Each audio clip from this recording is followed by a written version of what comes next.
Hey guys, what is up? It is Berlin. Welcome back to my channel. This video is going to be a little one about the whole David Dobrik Vlog Squad scandal that's going on at the moment. To be honest, I haven't followed it like super closely, but I have been following it because Trisha Paytas has been talking about it a lot on Frenemies, as has Ethan Klein, and I do watch that. So I've been loosely following this. Then yesterday there was an article released from Business Insider. Kat Tenbarge, who you might know also wrote the articles about Jeffree Star and stuff like that, she's come out with another investigation, another article, this time about David Dobrik and the Vlog Squad and allegations that he and his friends were involved in raping somebody.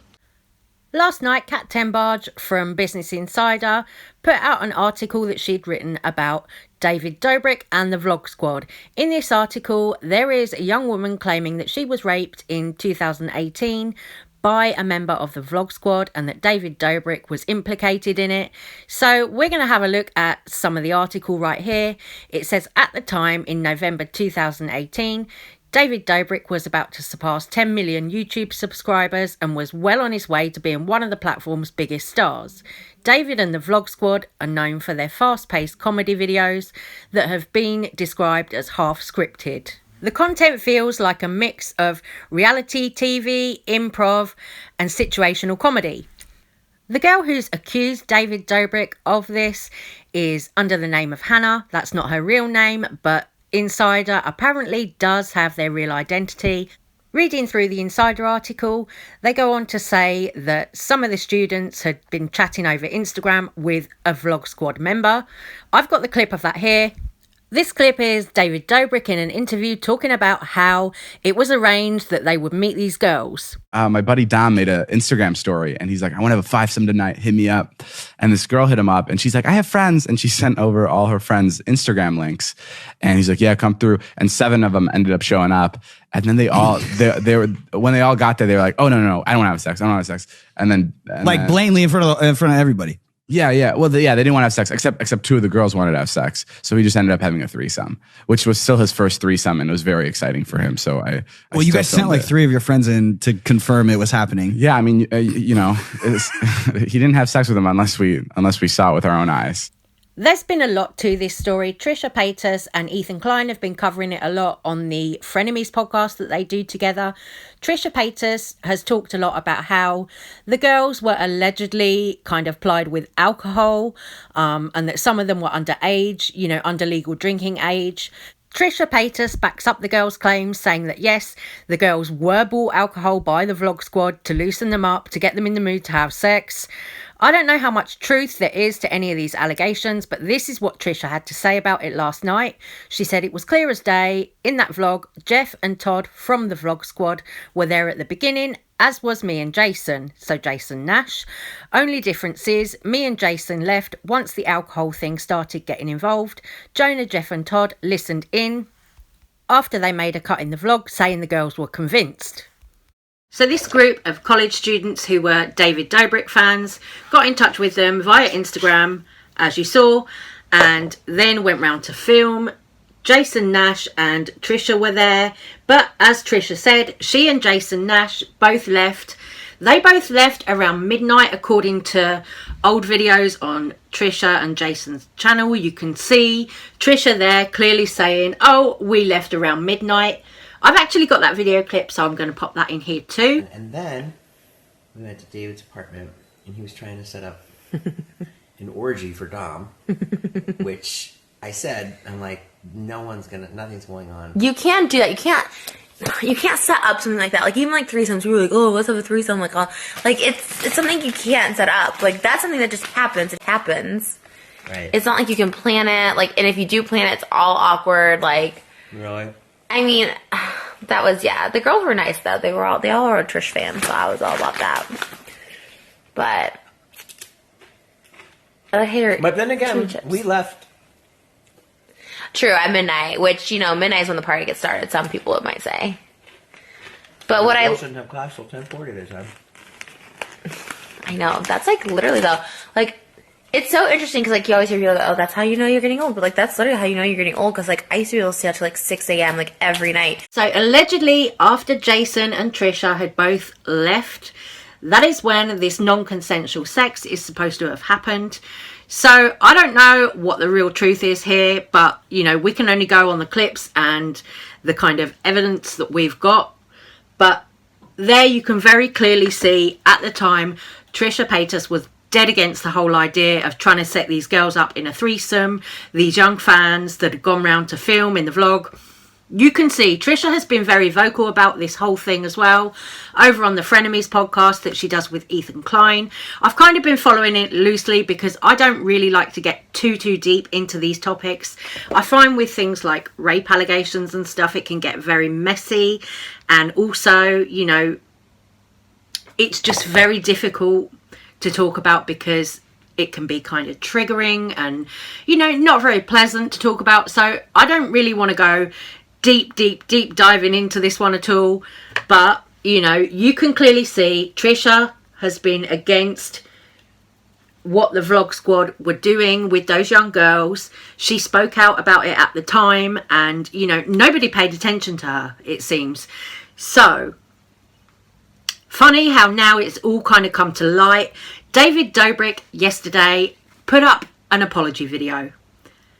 But it really wasn't any kind of apology. It was basically David Dobrik sitting there going, okay, how can I blame my friends for this and kind of wash my hands of the whole situation? It was him, you know, kind of just trying to clear his own name because he's got this brand deal with this app coming out. It just looked like a really bad PR stunt apology. And I also want to point out that David Dobrik did also turn the comments off on that apology. So it was very much like, okay, you peasants, I'm going to sit down here, I'm going to say my piece, but without actually apologising. I'm going to sit here, blame all my friends for what happened and take no responsibility for the situation myself. But here you go, here's a video, let's talk. Let's talk, here's my side of things, but I'm not taking any blame. Oh no, it wasn't me, it was them. That was very much how David Dobrik's video was. And I was just like, you know, now you want to claim that you had nothing to do with the whole situation. It's all very sketchy. Very sketchy. I want to come on here real quick and address some conversations that have been going on the internet. I've made over 600 videos, and I've made a bunch of TikToks, Vines, Instagram stories, tweets, the whole thing. And I'm obsessed with what I do. I love being able to make people happy for a living, and that's all that I want to do. That being said, consent is something that's super important to me. Whether I'm shooting with a friend or shooting with a stranger, I always make sure that whatever the video I'm putting out, I have the approval from that person.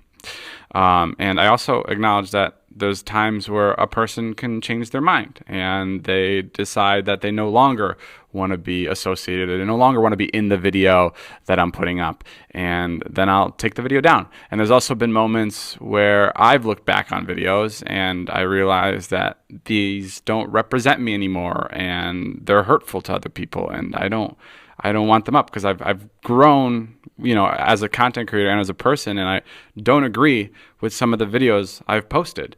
With the Seth situation, I'm sorry to Seth, because like I said, I just want to make videos where everybody in it, you know, whether you're participating or watching, is enjoying and having a good time. And I missed the mark with that one.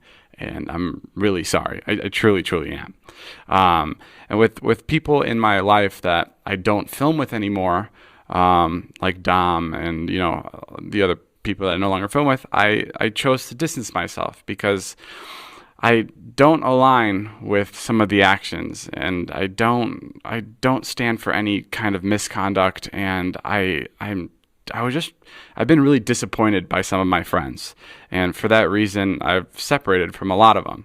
I think with any video I make, my main purpose is to make people happy and inspire people, and I never want anything to get in the way of that. And I'm sorry if I've let you down, and things like that won't happen again. And I learned from my mistakes. And I also believe that actions speak a lot louder than words. I find it kind of ironic that the comments had been turned off on that video from the get-go, because to me, if somebody does that, that's like they're saying, okay, you know, I'm going to put this video out, but I don't want to hear anything that anyone else has got to say. You know, so he titled the video, Let's Talk. But ironically, doesn't want to let anyone else talk with him, have a conversation. He just wants to sit there and put his narrative across. That was it. Recently, over the last year or so, we've seen a lot of big YouTubers in these kind of scandals. We've had the whole thing with Jeffree Star and that Business Insider article that came out about Jeffree Star. Jeffree Star has not actually addressed that at all. Not at all. You know, Jeffree Star, I find his attitude to the whole thing is very like, oh, I'm not even going to grace you peasants with an apology. You know, James Charles, when he came out the other day, it was on Twitter in like a little notepad apology for his, you know, sexting minors. Why is it that so many big YouTubers seem to be involved in these scandals that are to do with sexting minors, rape, you know, sexual assault? Why is it so many big YouTubers have these kind of scandals? I really don't know. It's disturbing, you know, to think these people, the public, us, we've made them all famous, and then they're in all these huge, dark, very dark scandals. It's a bit like, oh, you know, it makes you think like, are we lining these people's pockets, and is this stuff actually what's going on behind the scenes? It's really quite dark and quite scary. I don't really want to get too deep into the whole situation that's gone on with David Dobrik and the Vlog Squad, as I said, because it can be very triggering. But do let me know what you guys think. You know, do leave your opinions, your comments about David Dobrik's apology. Do you think it was a good enough apology for the claims against him? Or do you think that he should have left his comments open and done something that was maybe more sincere? Do you think he should have taken a bit more responsibility? Let me know, and I will see you guys on the next one. Take care, stay safe, stay well, and thank you so much for watching. Love you guys. See you on the next one. Bye.